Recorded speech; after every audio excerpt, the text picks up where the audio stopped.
Welcome to Getting Real with Rob, with your host, Rob Namfeld. Join Rob as he uncovers the deeper truths about the most important real estate issues in the Charlotte region. Listen as he interviews key industry leaders, policymakers, and influential change agents. He'll ask the hard questions, listen to real answers, and look at issues from a more human perspective. Now, let's get real with Rob.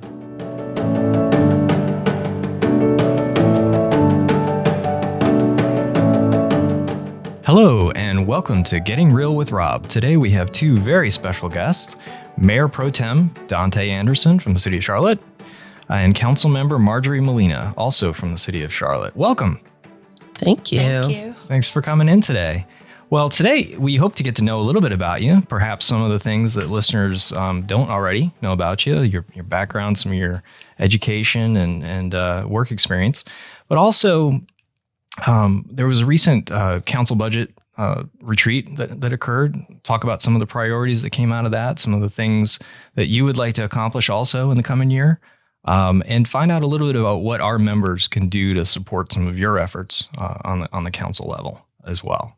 So as is typically the case when we start these, we have to do the lightning round, of course, to warm things up. Mayor Pro Tem, we're going to start with you. Are you ready? Yes. Let's go. Lightning round. Okay. All right. Let's go. What was your favorite book as a child and as an adult? Child being perhaps high school? Sure. You pick. Okay. Stranger in a Strange Land by Robert Heinlein. Okay. Adult would be Song of Solomon by Toni Morrison. Okay. Excellent. What do you believe is the best hidden gem here in Charlotte? That's a hard one. You know, I think the park, the little garden area over in UNC Charlotte, there's like a botanical garden. I don't think they call it botanical garden, but it's a beautiful little area over there, and I think it's pretty hidden. Okay, that's great. Now everybody's going to know about it. I know. Okay. Yeah. Do you have a cherished family memory? Cherished family memory, probably some decades ago, my sister started a Kwanzaa celebration with my family before Kwanzaa was very popular. Mm-hmm. And we'd all get together either the day after Christmas or the next day on the 27th. We'll have a brunch. And all the kids would take a principle of Kwanzaa and speak to it and then talk to how it's pertinent to them. Mm-hmm. And something that we've continued for decades. Okay, you still do that today? Yep, and now I host it at my house. Excellent. And I should say it's at my house and my niece hosts it. And yeah, it's a lovely, lovely memory. Okay, great. So you've lived all over the country. What would you say the biggest difference between East Coast and West Coast is, other than time zone? Yeah. It's a different vibe out on the West Coast, you know, and even here on the East Coast. But I think it's a different vibe. Certainly Charlotte versus, you know, anywhere on the West Coast, we're just more amenable. You know, we're welcoming. Everyone feels a sense of warmth and hospitality when they come to Charlotte. Mm-hmm. And of course, our incredible canopy here. Mm-hmm. People who haven't been to Charlotte, when they fly in to Charlotte Douglas Airport, they're like, wow, we just landed in Jurassic Park. And I'm like, what do you mean? Because I'm so used to it. So yeah, I would say those are two key differences. Okay, good observation. What's your favorite pastime? Other than sitting in city council meetings. Yes. No, that's the best. I'm a big travel person. Okay. So I consider myself a global citizen, and so I make it a point every year to go to a couple of new countries or islands to have new experiences. So I love to travel. Okay. Yep. That's great. A favorite spot outside? Outside of the U.S.? Yes. Barcelona. Okay. Yeah. Great. Thanks. Sorry, that was a bonus question. I had just added that one in. All right. Councilmember Molina, let's go to you. What's your favorite place that you, after moving here, the first place you ate? Oh my God. When you moved here? You so remember? When I first moved to Charlotte, I lived off of Carowinds Boulevard. So the first place that I lived was in Still Creek. I moved here in 2004. So everything that we know as Rivergate, when I got here, did not exist. Mm. It was just trees.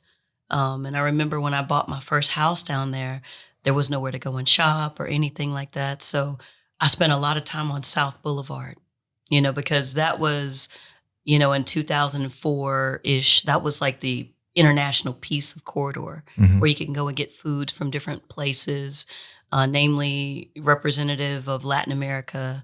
And so I spent a lot of time on, various places in South Boulevard, Pineville, things like that. So Okay. I would go to different restaurants around there. Excellent. Now, what do you do to relax and recharge? Oh, man. I'm not a TV watcher. Okay. No Netflix for you? My kids have Netflix, Okay. All right. but I don't have Netflix. Actually, I only have one TV in my house. Okay. Just one. We have a no TV in the bedroom. It's not a bad thing. And we have a den, and there's only one TV there. Mm-hmm. So, like, my space in my home is literally, like, the energy of my home is the minute I walk in, relaxed. Mm-hmm. I like soft music without words, and the genre doesn't matter to me. But namely, music, the frequency of music without words is my favorite pastime. That's how I relax. Excellent. I like that. More people could do that. Do you have a ritual in the morning that you go through, like that sets the day for you? Well, I wake up pretty early because I'm on Independence by 6:30 every single day. I heard that. Yeah. I have a child that has to be at school by 7:15. Mm-hmm. So every day of my life, Monday through Friday, I am battling Independence traffic to go to West Charlotte.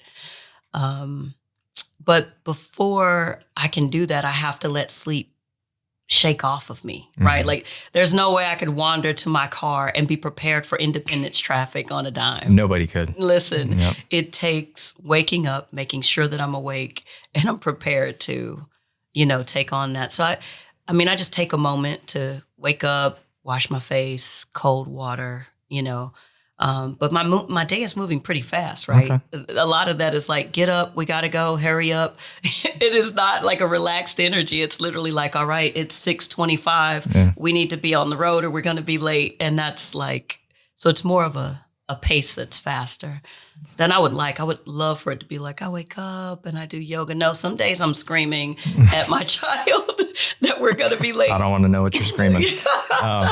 Well, maybe if we fix that center lane there that nobody's using in Independence, we could like ease your commute. But that's a different topic. Bus rapid transit is, listen, we could go bus rapid transit on this. Let's finish the questions first. Okay.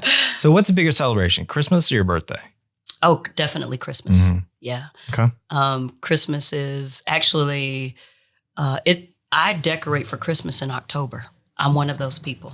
I'm sorry, y'all. There's just like this whole thing, right? Like, okay. Like, listen. I'm learning things about Councilperson. So I already got like my Christmas stuff out of the attic because I love the energy of Christmas, right? Mm-hmm. It is that one time where humans have like permission to love out loud. Mm-hmm. The energy of just our country in general, people in general is like, wow, it's okay to, share love and love out loud. And the energy of sharing and caring is really like absolute around that time. So I'm running towards it. Like it's October and I'm like, it's almost Christmas. It's a special season. Definitely, it is. For sure. It is. All right. One last question. Is there a talent that you just never cultivated that you wish you had?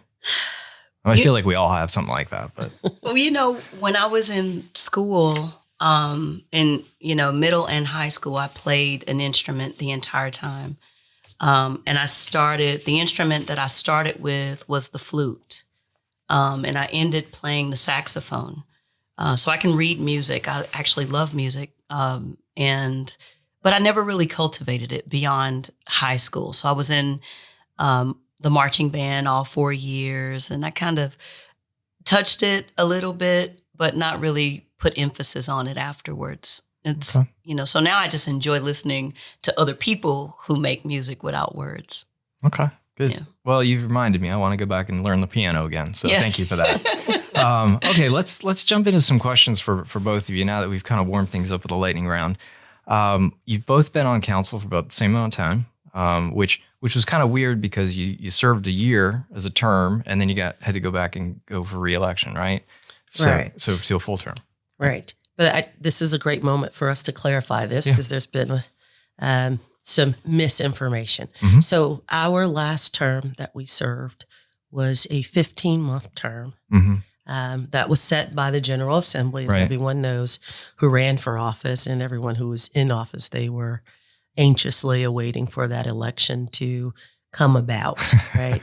But that the previous election was delayed due to census data delay and, of course, the redrawing of the districts. So our first term was a 15-month term. I know there's been talk of it being 9 months and 10 months. And so I just wanted to be clear that it was a 15-month term. No, that's a great clarification, especially for our members that should be paying more attention to this, but maybe not. So no, that's great. So in your but relatively limited amount of time in office, what would you say? We'll start with you, Mayor Pro Tem.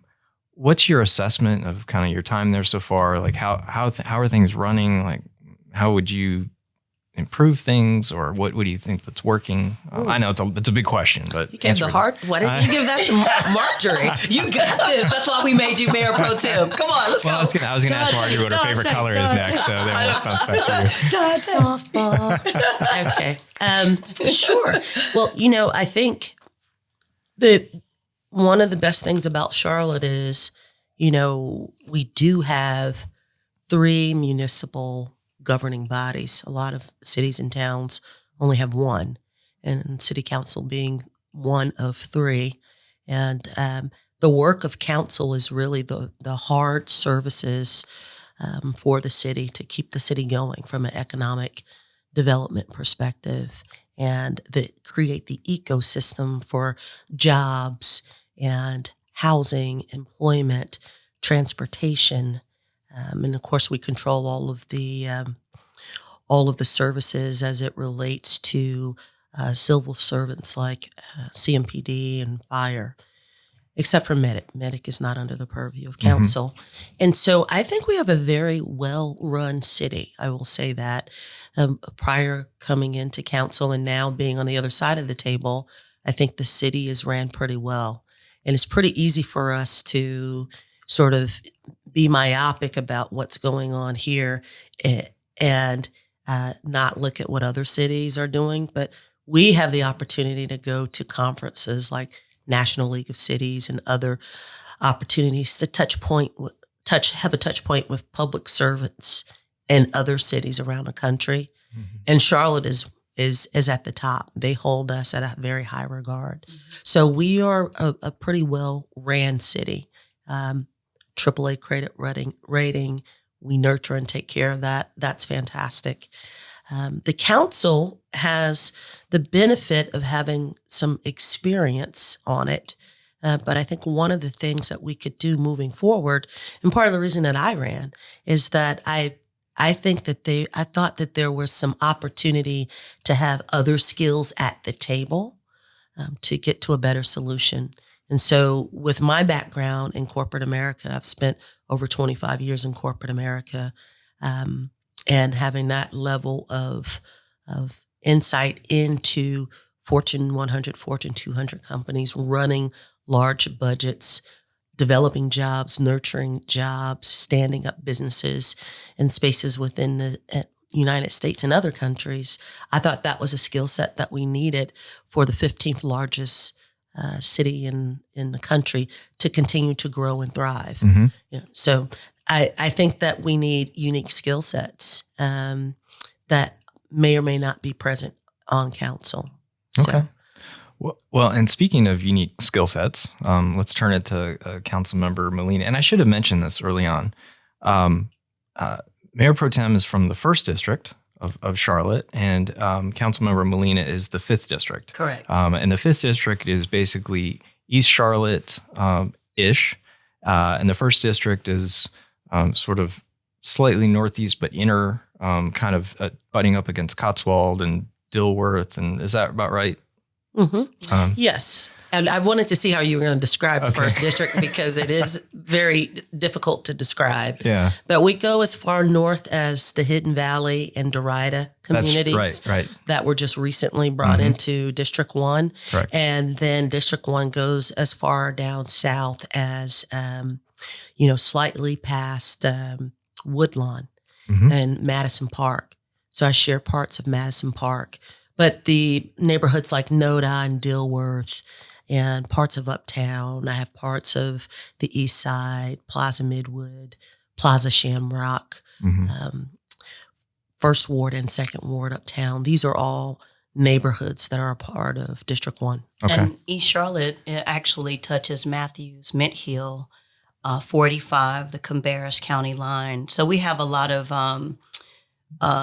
areas that actually abut the extraterritorial jurisdiction areas that are close to the Cabarrus County lines. But then we go as far inward as, Central Avenue. We cross over Monroe and go towards Rama Road. We touch 3 districts as far as East Charlotte is concerned: District 1, District 6, and District 4. Right. So it's literally a district surrounded by 3 additional districts. So we have people who go down the street and even Dante and I, we did the Intergovernmental Summit last year. And what we found, we shared more than one neighborhood where there were, literally in one neighborhood, some of the residents were drawn into District 5, and there were other residents that were literally drawn into District 1, and they belonged to the exact same neighborhood.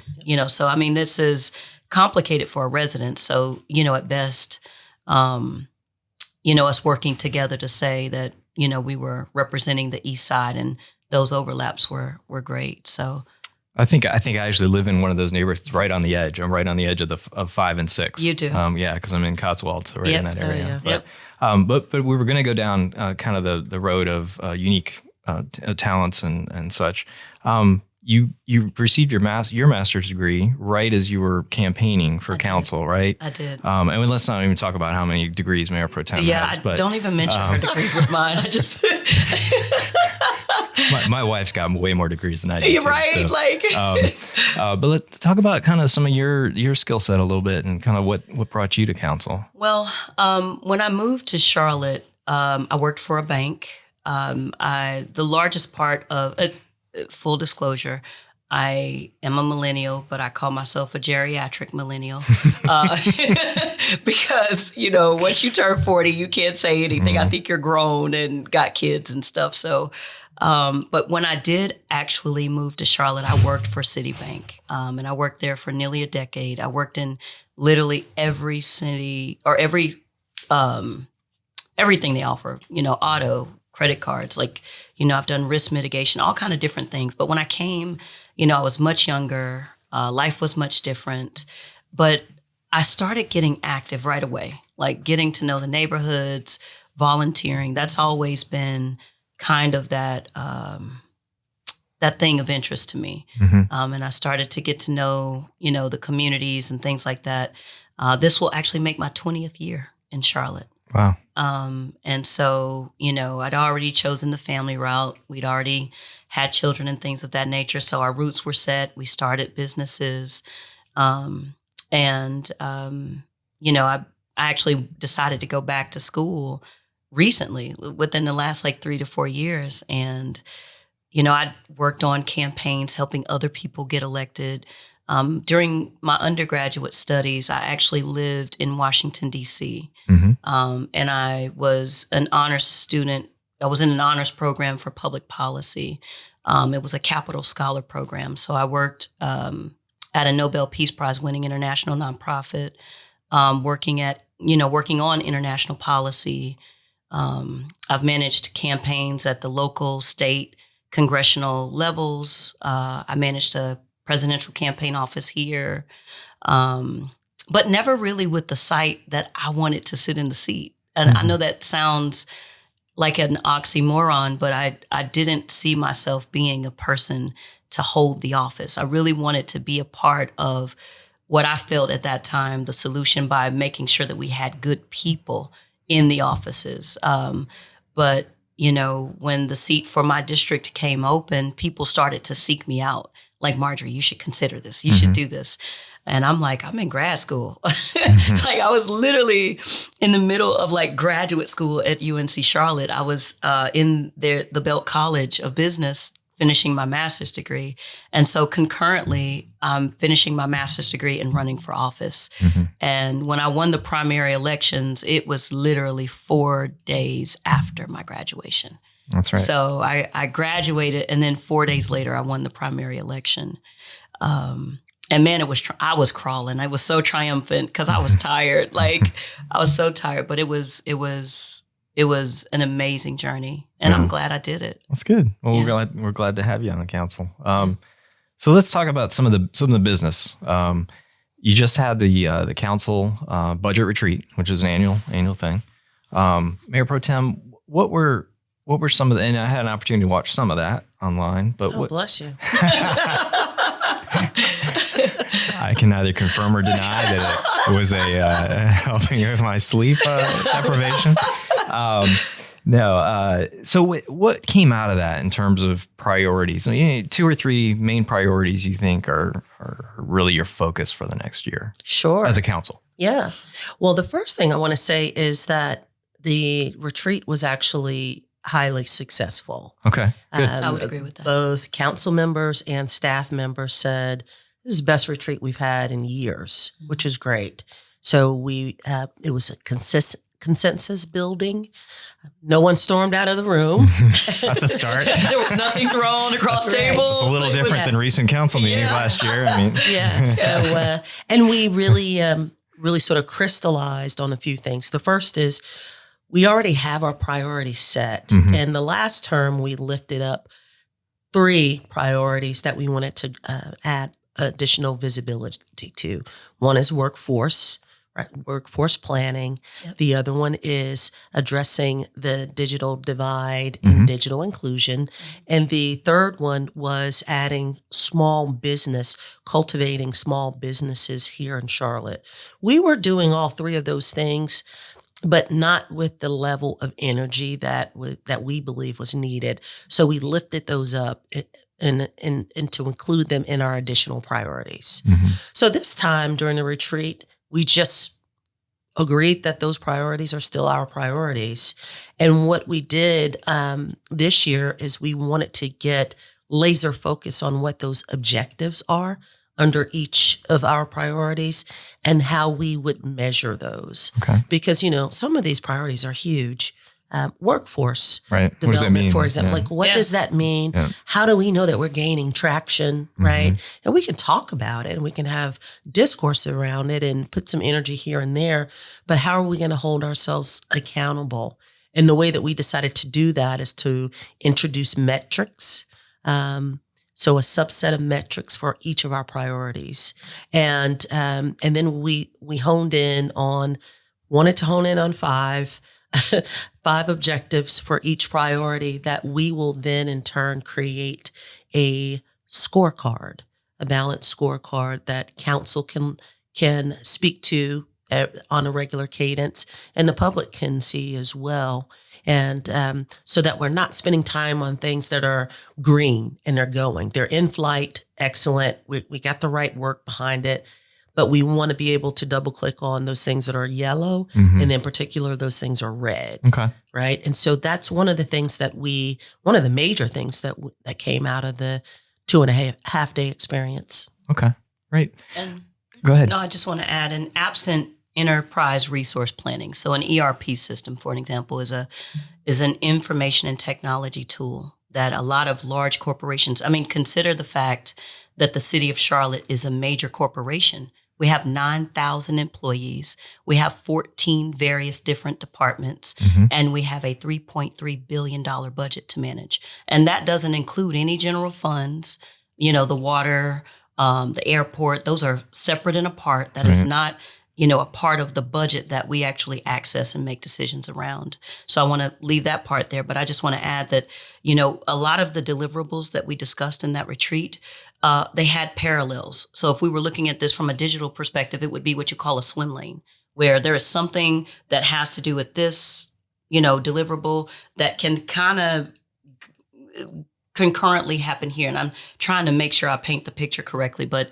a lot of it seemed and sounded repetitive because a lot of the work that we do is completely inextricable, right? It's integrated. Right. So, talking about housing to some degree is inextricable from workforce development. Right. So you may be creating a how or a what in where you're talking about workforce development that may actually be applicable to what you would need to create workforce housing or, affordable housing, for an example. So, and that's one of the things that we identified. We had like this sheet laid out, different, things that we would like to prioritize. And some of the things were actually seemingly repetitive, right? But they weren't what you would say repetitive. I think it's where we can kind of isolate that and say, we're working on that with workforce development. Maybe we can extract some of the information and details. And that's why you absolutely need to make it quantitative. Right? Somehow, when we say the what, we're a board of directors, right? We aren't here to create the how.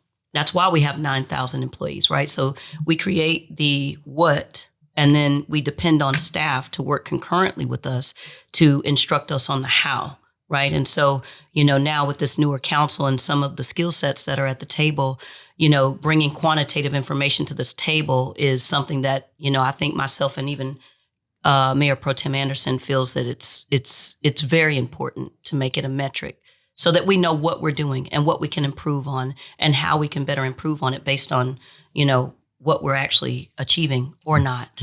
Right. Good. Yeah.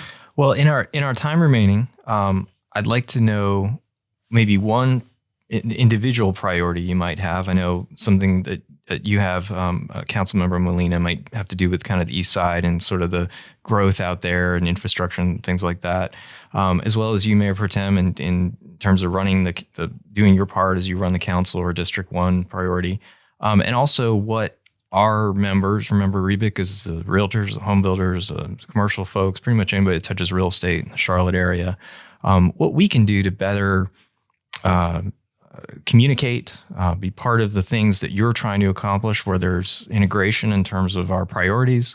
And so if you could leave us with that, we appreciate it. And we'll go to you, Marjorie, first, and then Mayor Pro Tem. Okay. Well, personally, I'm absolutely focused on the east side, but the one thing that I done at my last town hall was I brought in 2 quantitative metrics. I brought in the Mecklenburg County Land Use Study, where they actually studied the entire county, right? And it's for usefulness of the land that we have. What was the information that they collected from the last time we went out and did an area plan based on how the city is right now designed?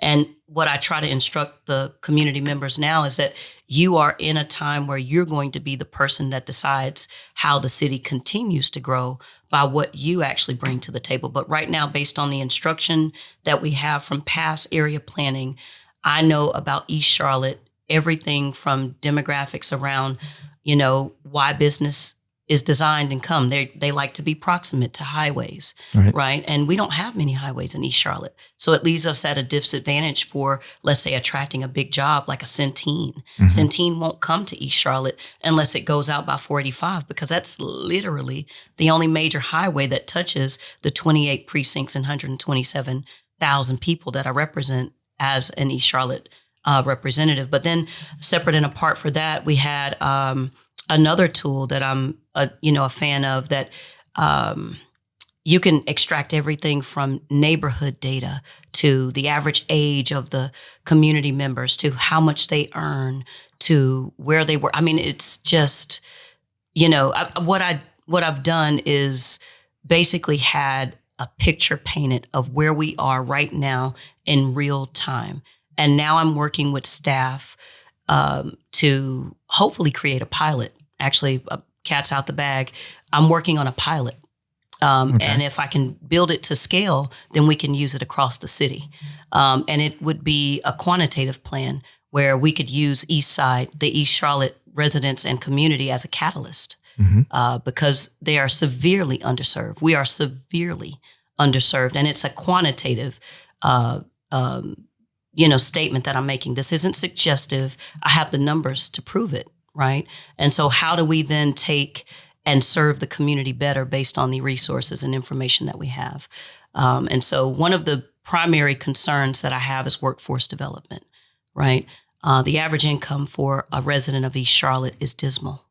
It is more than $10,000 lower than the remaining 6 districts in the entire city, right? So workforce development based on the elected representation that I have has to be a priority to me based on what I'm showing is the earnings on average for the district, right? And consider that skewed because you and I live in that district, right? And we actually make more than, what I'm saying would be the average income for the person who's $10,000 below the Mecklenburg County average and much lower than the averages of the city at large, right? So inevitably, I allowed, for an example, the information to instruct what I'm going to be absolutely passionate about. And so with that also, and it's kind of an aside, but because of the way that the land is drawn in East Charlotte, we have an abundance of affordable housing, right? So that's actually something that works to our detriment, right? We don't really have that competitive market rate housing that's being built in East Charlotte as a result of the fact that the average citizen doesn't earn that much, right? So the deliverables, and that's the beauty of having districts, right? You got that human being who is really laser focused, targeted around what the quantitative information is instructing. And so I'll use that and then share it with my, colleagues on the council, and hopefully we can build it to scale and make it work for the entire city. That sounds great. And I would just add directing or trying to promote the trades and those types of jobs. I'm a fan of trades. For young, even younger kids than high school. Absolutely. Getting them kind of on that track, I think, is going to help meet a lot of the future needs, workforce needs, and get them prepared, frankly. So, sorry, just editorial comment. Mayor Pro Tem. I love it. That's excellent. So your first question around, what am I going to be focused on and what am I passionate about? So this term, I have a few areas, but I'll speak to 2 of them. One is the bridging the digital divide and uplifting digital inclusion. As it relates to workforce development, 80% of the jobs that individuals apply for, you have to have some level of digital literacy and acumen. And then, of course, by default, you have to have the tools, right? So you have to have access to high-speed internet, and then you have to have the technological tools to actually engage and do many of these roles. That's only going to increase as Charlotte grows. And so I am laser focused on that. I come from a technology background. I am an electrical engineer by education. I used to be a software developer when I started out my career at PricewaterhouseCoopers. And so that's one of my major initiatives this term. The other initiative that I'm going to lean pretty heavily into is public safety. And I think a couple other council members are doing that as well. But public safety is so tantamount to our successful growth. So as we transition from the 15th largest to the 14th, 12th, top 10, by default, as cities, as MSAs grow, opportunities for crime is created, right? And so we have to ensure that our city is safe. We have to have activities for our youth to engage with. We have to have programs for our youth to engage with and create and attract skills and attain skills. And we want everyone, both the residents who live here and the visitors who come to Charlotte, whether it's Monday through Thursday or they just pop in for a concert or a game, we want them to not only feel safe, we want them to be safe. Yes. Walking around the city, right? And so that's an area of focus that I'm going to lean into. And it's a multi-pronged challenge. It's not just add more police officers, right? Our CMPD is doing a wonderful job. They're doing a great job at actually filling their vacancies. Their vacancies shrank over the last year over year. And largely, they're doing a great job with crime. But the spike in crime is really as it relates to juvenile crime and property crime, that our juveniles are engaging with and conducting. So we're going to have a multifaceted approach to addressing that. Okay. And then the last one I would just say is mobility. You know, I served on the transportation and planning committee last term. I was the vice chair, and I also serve on several boards related to that. And the mayor recently stood up a small work group around mobility. And Mr. Driggs, who's the chair of the Transportation and Planning Committee, is on that small group along with myself and Smudgy. So the three of us are going to really lean into how we can bring this mobility plan to life and bring it online over the term. And then finally, what do I believe, your membership base could do? We all know that housing is so critical. Safe, affordable housing is really a basic need, right? And so as you all think about bringing units online, where you're going to do that, the amenities that are provided there, what types of units, whether it's middle housing or outside of that spectrum, on either end of that spectrum, I would ask your base to be thoughtful and engage with us, right? Sure. Because I think that's where you get to a better solution, where you engage. If you're going into a community, of course, you're going to have the community meetings and things of that like if you have a rezoning. But talk to us, because we are very close to the community leaders in every neighborhood, right? Thank you for listening to Getting Real with Rob. Hear individually We'd love from to have you various share this neighbors podcast as well. with others So just and become increase your a level regular of listener. engagement with council. Getting Real with in Rob particular, is the produced district by reps. the I mean, Real we love Estate the and at-large Building members, but Industry Coalition. district reps. That's not what I heard. No, just kidding. This To find out more, visit our website Yes. at rebic.com. No, that's great, Council. That's absolutely. We so much appreciate your time today. Thank you Have for a Getting comment, Real with question, Rob, or suggestion Mayor for a Pro-Tem guest. Danté Anderson, Connect and with us Councilmember on Marjorie Instagram Molina. Thanks for your time. Thanks. Rebic Thank you. Charlotte. And join us next time for Getting Real with Rob.